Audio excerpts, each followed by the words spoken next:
not only of sight and sound, but of mind. Please. Your next stop, the Twilight Zone. And now you can get there with the Twilight Zone. This is an 11 Alive weather update. Here is meteorologist Rebecca Irwin.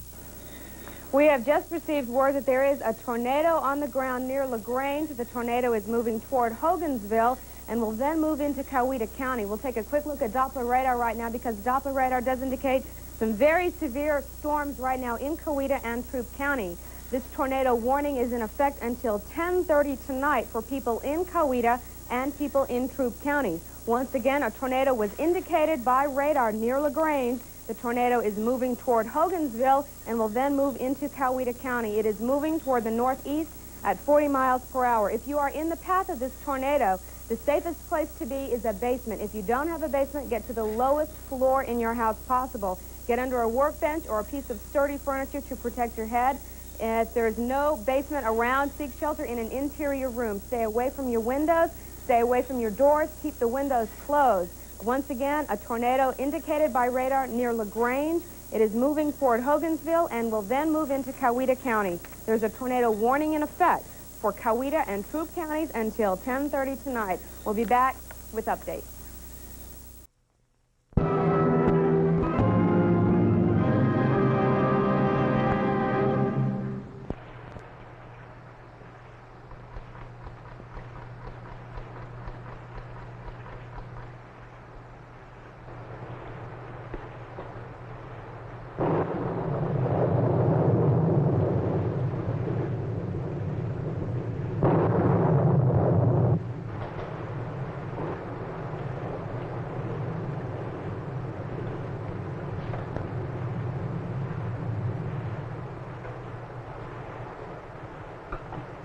Oh, come on and drink your coffee, Jesse. You've been standing there for half an hour. Could you bring it over here, Helen? I've got to keep an eye on these clouds. The least you can do is sit down. Thanks, Helen. I got to keep watching the southwest side. It's where most of them come from. You think it's likely? No. The odds are way against it, even in weather like this. I've never seen one, but there's always a chance. Weather Bureau wouldn't issue a tornado alert without some good reason.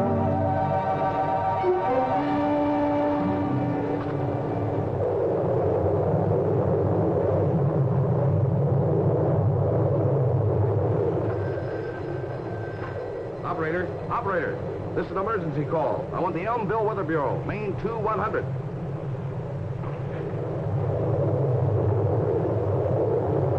This is Brummett, Mr. Powell.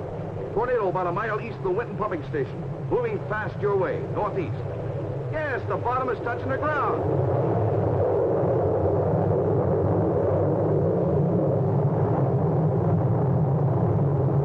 Yes, that day, Elmville was struck by a tornado. Most violent type of storm on Earth. Normally, we can expect about 180 tornadoes each year in the United States. They can occur anywhere in the nation. However, the greatest number occur in the flat land areas east of the Rocky Mountains. Each individual tornado is a violent local vortex in the atmosphere. The tornado's parent is a thundercloud, and the vortex suddenly descends to rotate wildly along the Earth in an upward spiraling motion. The funnel consists of air and moisture to which dust, mud, and debris are added by the inrushing winds, estimated to be rotating at speeds as high as 500 miles an hour. Tornadoes are usually funnel-shaped, although they may take the form of a rope, an elephant trunk, or a column. Although its sweep is generally only about 400 yards wide and up to 16 miles long, a tornado's destructive power is appalling. Strong buildings are reduced to rubble, automobiles lifted and flung through the air, great trees whirled about like toothpicks. The creation of a partial vacuum within the vortex can cause buildings literally to explode when the funnel passes close to them. No one knows all the facts about tornadoes, but meteorologists can detect the thunderstorm conditions that give birth to them. the presence of layers of air of contrasting temperature, moisture, density, and wind flow. Such combinations of conditions may generate a tornado. Usually this does not happen. But when the clouds become unusually threatening, it is wise to take every possible precaution. That calls for forewarning. And it is the responsibility of the United States Weather Bureau to provide the public with information regarding the possibility of severe local storms, including tornadoes. Such advance notice can save many lives and even help reduce property damage. To forecast the development of dangerous conditions, the Weather Bureau has established the Severe Local Storm Warning Center at Kansas City. The staff which mans this office specializes in forecasting storm conditions, not only for the Kansas City area, but for all parts of the country. Local conditions on which these men base their predictions are fed into the center constantly by thousands of observation posts across the continent.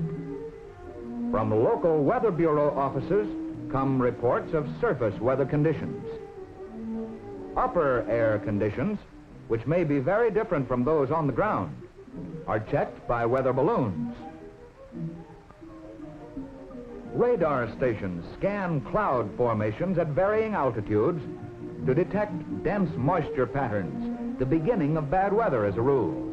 Specially equipped Air Force and Navy weather reconnaissance planes fly far beyond the continental limits to secure information on incoming weather.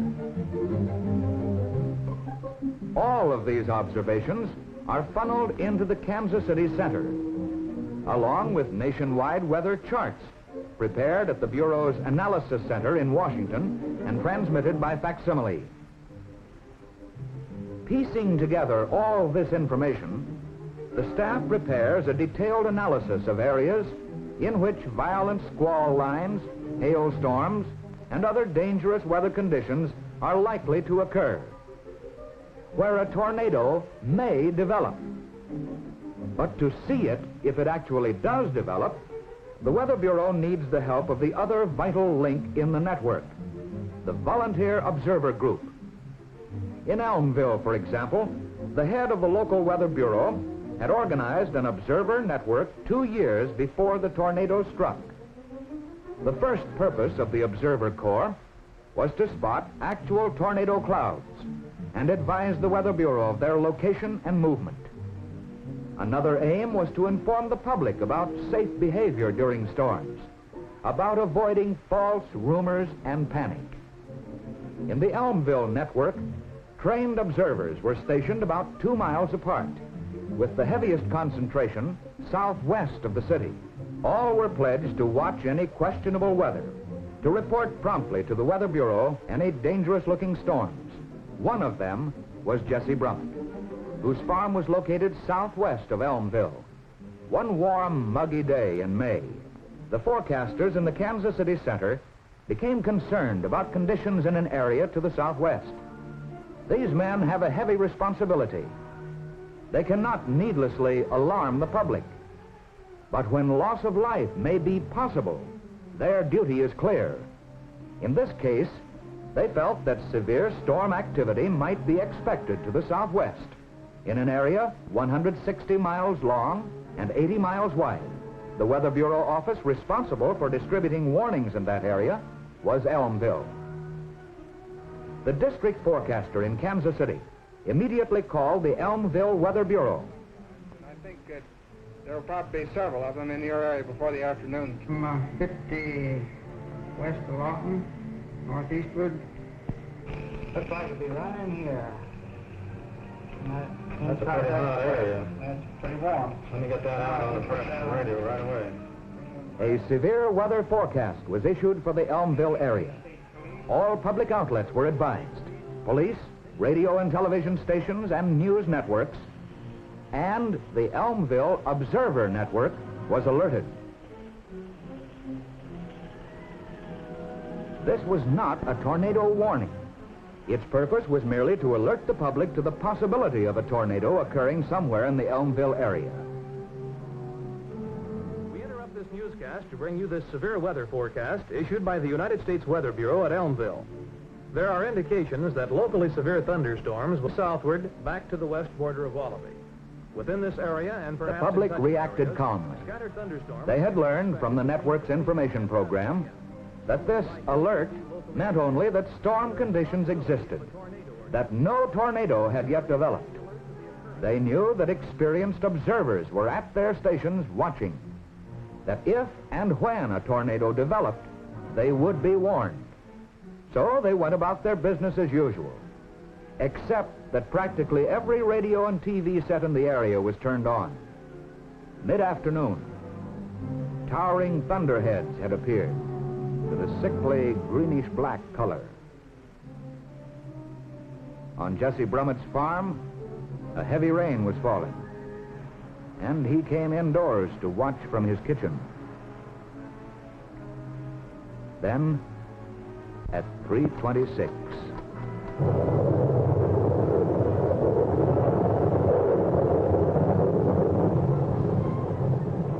This is Brummett, Mr. Powell. Tornado about a mile east of the Winton Pumping Station. A mile east of Winton Pumping Station. Looks like a bad one. Okay, we'll take it from there. this was it. Brummett's call gave Elmville nearly 30 minutes to get ready. Powell and his assistants issued an immediate tornado warning to all communities in the path of the storm.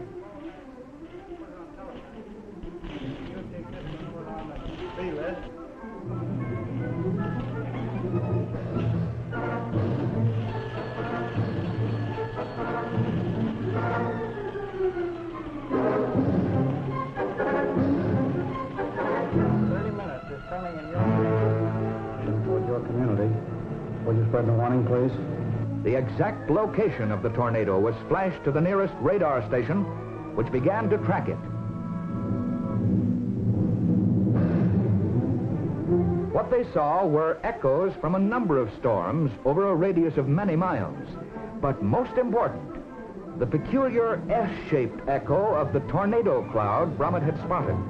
Now, they could follow its path and report any change of speed or direction.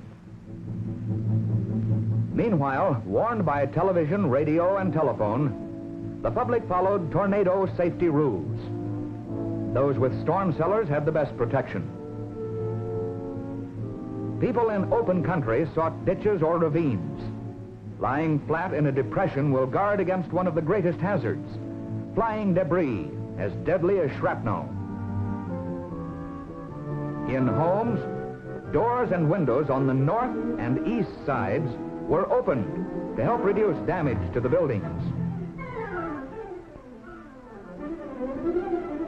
Families took shelter in the southwest corner of their homes, in basements if they had them.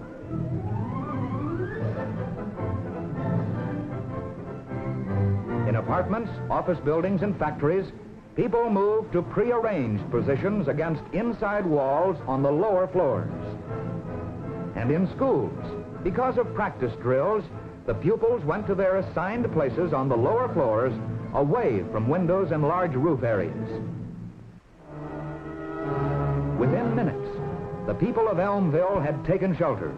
There was no panic, for this was an informed community.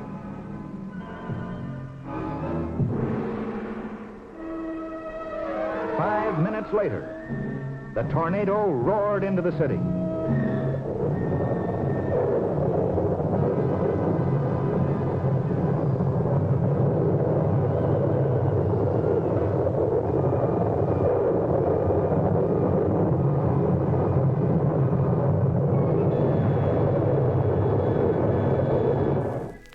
You're watching Sleepcore.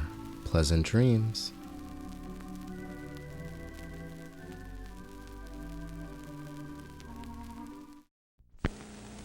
The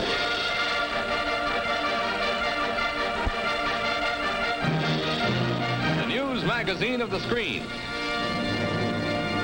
Living glimpses of history in the making. Presented as a public service by Standard Oil Company.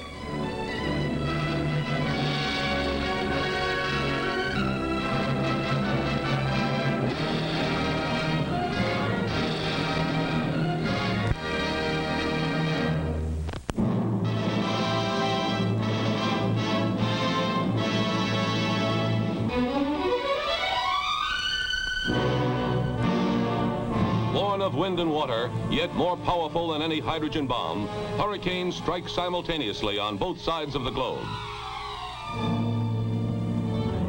In the east, in Japan, where the savage storms are called typhoons, thundering waves are licked by 100-mile-an-hour gales as they smash the shore. In this season alone, this is the 9th of the typhoons that have struck from the skies to scar men's lives. The turbulent winds and torrential rain send floodwaters swirling far inland on Kyushu, southernmost of the 4 main Japanese islands. Fire comes at night, writing in its red glare a new log of heartbreak. Dawn brings a scene of complete and utter desolation, thousands homeless, and millions of dollars in damage in the wake of Typhoon number 9. A few days later, Typhoon number 12 unleashes a new wave of destruction against the storm-lashed Kyushu. Heavily populated offshore islands are at the mercy of the fierce wind and boiling sea. Ruins and rubble are all that remain. Typhoons 9 and 12 have left a gnarled tree as a tombstone of disaster. But back in school, children turn from the tragedy of yesterday to the promise of tomorrow. On another coast, half a world away, Hurricane Flossy weaves a destructive way across the Gulf states. Spawned in the Gulf of Mexico, the erratic storm swings first against the Louisiana shore. The counterclockwise pinwheel winds turn gentle tides into frenzied breakers. Strange, unpredictable, striking only in the late summer and fall, hurricanes suck up billions of gallons of water before storming onto land. Trees seemingly bow in awe, and men are helpless. There is no stopping the winds that sometimes reach 200 miles an hour.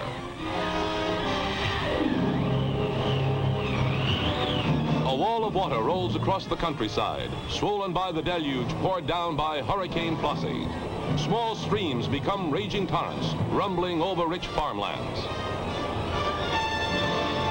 Lake Pontchartrain, just north of New Orleans, is buried beneath the flood. Rescue workers brave the swift currents to search the area for survivors. The waters rise to waist height. A city lies paralyzed. Mailboxes become measuring sticks. Swerving eastward, Flossy brushes Alabama and vents her fury on the northeast Florida coast. The battered buildings and shattered ships, flung far up on the shore, testify to the awesome might of Hurricane Flossy. But there is beauty, too, in the wind-swept sand that looks like snow. A barren landscape stroked by nature's brush. A stark and lonely scene left behind as the hurricane winds race on across the countryside.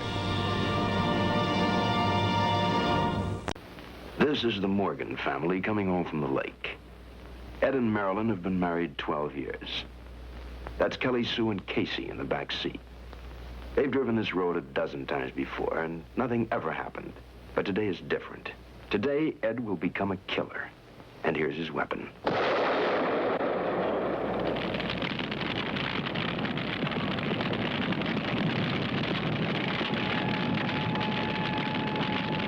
Good old Ed Morgan. A mighty careful man in his own home. He can't imagine how anyone could have been so careless. Ed Morgan, everyman. Anyone who handles fire in any form is a potential killer. Anyone can start a fire and never even know it. Please be very careful with fire. Please. Only you can prevent forest fires.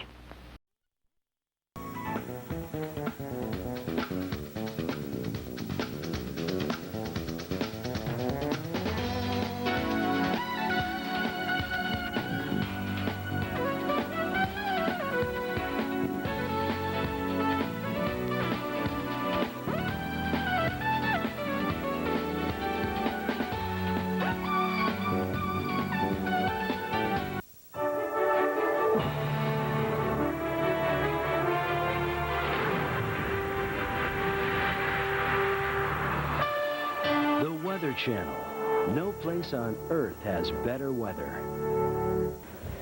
Well, it's time for a look at the tropics and to tell you what's going on right now. We have our system that's making its way through the Gulf of Mexico, and that system there is going to possibly strengthen. Here's the latest information that we're looking at. Tropical depression number 4, centered 27.5 north, 92.5 west, 230 miles southwest of New Orleans, Louisiana. Top sustained winds are 35 miles per hour, nearly stationary, but we do expect some movement off to the northeast or off to the east-northeast. So that's what we are expecting over the next period of time here as we see some development. What happened today was the aircraft went out to investigate. One of the hurricane hunters went over to check it out, and what it actually found was a circulation. It also found the pressures down around 10, 13 millibars, which isn't terribly low, but it's low enough where we're going to start seeing possibly a little bit of development here. As we check out the latest satellite photograph, again, some shearing here occurring, meaning center circulation right through here, and we're not seeing the showers, heavy showers and storms wrap all the way.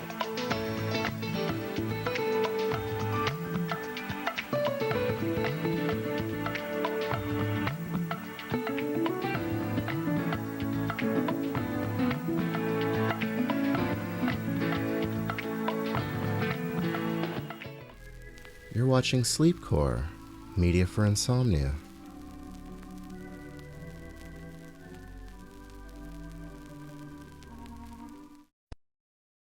Maybe some showers and thunderstorms in here after midnight. It looks like the 68 for an overnight low, a little bit above average, and the airport officially recorded 10 inches of rain. That not only brought us to a new monthly rainfall record for July, also gave us a new 24-hour rainfall record, and the rains that fell yesterday were a new daily record for July, what was that, the 23rd. Boy, you lose track of time when you're up all night with the system. Anyway, sewers backed up, creeks overflowed, nerves shattered. I'm standing in the hood of the 1987 South. Cars and buses were quickly abandoned in favor of boats. Those who were forced out of their homes were given shelter by the Red Cross. Assessing the damage will take days, if not weeks. Early estimates run into the millions of dollars. What can't be measured in this aftermath is the spirit of cooperation among neighbors, even among strangers. Tonight, things are getting back to normal. Authorities credit early storm warnings and a lot of cool heads with keeping deaths and injuries to a minimum. Kevin Burns, Channel 9 News, in the Twin Cities. As we mentioned earlier, 2 people are confirmed dead following the storm. In Hopkins, the body of a man was recovered in a creek shortly after 5 this morning. 27-year-old David Deal of Minnetonka apparently drowned after he got out of his stranded car and was swept away by floodwaters. Waist deep or more. If it wouldn't have been 5 minutes later, we would have never made it out of there. As the waters continue to recede, more and more cars continue to show up. In fact, so many cars got stuck last night, and the water was so deep and so dirty that for a while this morning, a couple of owners could not agree on whose car it was bobbing on 494. Jody Wood's car reappeared this morning.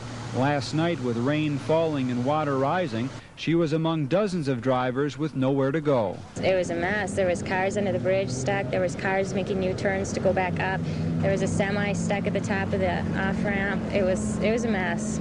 A mess may not be the word for it. By late afternoon, cars were still under the water on 494 at Bush Lake Road. Not to mention boats and trailers. Even truck drivers doing record business were ready to call it quits. What do you like better, towing in rain or in snow? Snow. Snow or water, January or July, the sights were similar today, but at least after a blizzard you can plow the snow. In July, you can only wait. With photographer Jim Connor, Steve Goodspeed, Channel 9 News, the Twin Cities. And it was anything but normal at AAA today. The emergency car service company was overwhelmed with phone calls from people. Good evening to you, and how do you like summertime? Boy, it's been up in the 90s all over the state today. And if this is supposed to make up for what we had to endure last winter, I can tell you a whole lot of folks are ready to call things even right now. Even in summertime, Clevelanders never get much of a chance to get acclimated to a heat wave. And when it comes, I think we all wilt a little bit. Right now, the city's taking a close check on water supplies, and we might soon have word on a sprinkling ban. Other utilities, too, have to watch out for shortages brought on by the weather. And Jim has more on that situation. It happens every time it gets this hot. On go the air conditioners and the fans, and up goes the amount of electricity we use. In this case, way up. We all remember the brownouts of the past when, to conserve electricity, we had to cut back on it. And our Jim Finnerty has been checking to see if there's enough power to see us through this heat wave. Well, Jim, as you can see from those smokestacks behind us, CEI has been busy today generating a lot of electricity. In fact, so much so between 1 and 2 this afternoon that they set a new record, 3,278,000 kilowatts. Now that breaks the old record set in 1973 of 3,242,000 kilowatts. That, oddly enough, did not come in the dead of summer, but on September 4th. Which means we may have something to look forward to. But despite that, CEI and the other utilities we talked to today say they see no problems with brownouts. They say there have been a few isolated blackouts because of transmission difficulties, but knock on wood, things are going along fairly well. You know, in this hot weather, we generally think of ourselves, but outside the urban area, there's another problem. And Neil Zerker has a report on that. A heat wave can be an extremely serious situation, especially to farmers who own and raise large livestock, such as horses and cows. In fact, a horse or a cow kept inside a tightly sealed barn in the extreme heat of the day can even die. A horse can sweat only so much. They're not like a human being, and they'll dehydrate real rapidly, and just to the point where they actually die.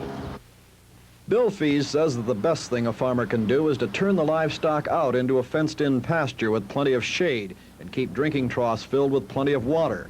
Admittedly, the animals are then prey to flies and insects, but Fees said that while the animal may be uncomfortable, at least the flies won't kill a horse or a cow, but the heat can. Neil Zerker, City Camera News, Grafton, Ohio. And there's some good advice there for you, too. Don't get dehydrated. Drink a lot of liquids. Stay somewhere in the shade if you can. And above all, don't worry, this heat's going to end sometime. Jim Finnerty live with the City Cam along the Shoreway. Thank you, Jim. This is an easier job. Dick, my 4-year-old daughter Beth and I went swimming today, and it was a great day for swimming. Boy. Yeah, these are the days I remember when I was small. Believe it or not, at one time, back eons ago. We had 93 at 2:20 today. That has been our warmest of the year. It is actually warmer than at any time last year. Had a report North Welton, 97. A lady or a gentleman in Berea insists it was 100 degrees there this afternoon. Friday won't be so hot, and I mean that in the best sense of the word. But there's Thursday. But Thursday will be. I'll tell you all about it after this.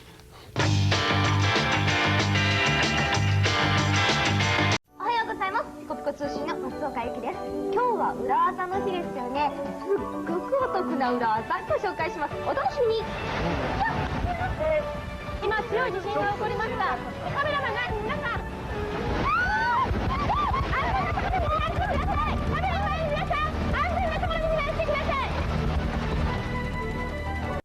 通過して頭の上に伸ばします。はい、今度は持ち上げてきて。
You're watching Sleepcore. Sleep tight.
Louisville this afternoon at this time as a rather heavy thunderstorm is coming into the area. In fact, they've been judged severe. Severe thunderstorm warnings are now in effect for a large chunk of counties across Kentucky, right along the Ohio River. We'll go to the radar screen and show you where these storms are the heaviest. We just mentioned for you a few minutes ago the warnings in effect for many parts of Indiana. They've now pretty well crossed the river and go from the Trimble County into Henry County, Oldham County, Jefferson County, Kentucky. You just saw scenes from downtown Louisville there. And in the southern parts of Harrison County, Indiana, going toward Bullitt County, Hardin County, and especially in Meade County, Kentucky. So this whole area from Meade County along the river toward up into Carroll County, Carroll County, Kentucky, should be on the watch for possible damaging winds, large hail, and torrential rains in the next half hour to 45 minutes. In fact, that warning is in effect until 6:45 p.m. Eastern Time for this whole string of counties from Meade County into Hardin County, Bullitt County, Jefferson County, Oldham County, Henry County, and Trimble County, Kentucky. A very vicious line of storms is coming into our area at this time. This is wave meteorologist Tom Wills.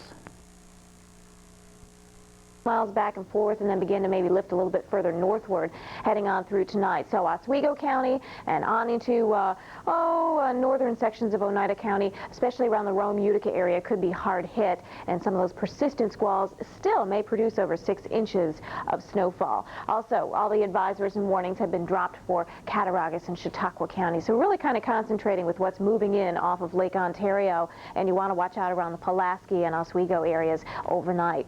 As we head into the Midwest, here's what we're looking at. A little bit of snow here, all this fairly light, about 2.3 inches falling around Rochester, Minnesota. Now just some flurries. Things appear to be winding down from Madison out to Milwaukee and on into Chicago as well. This is light snow. It was a year ago today. Some folks in the Northeast experienced some heavy snow. 42 inches of snow fell at Piney Dam in Maryland. And let's take a look at some video just to prove the point. This was one strong nor'easter. The storm actually occurring December 11th of 1992. It stretched from New York City to the mid-Atlantic. It's remembered as one of the fiercest nor'easters of the century, with winds over 90 miles an hour in some places. That brought tides of 3 to 6 feet above normal.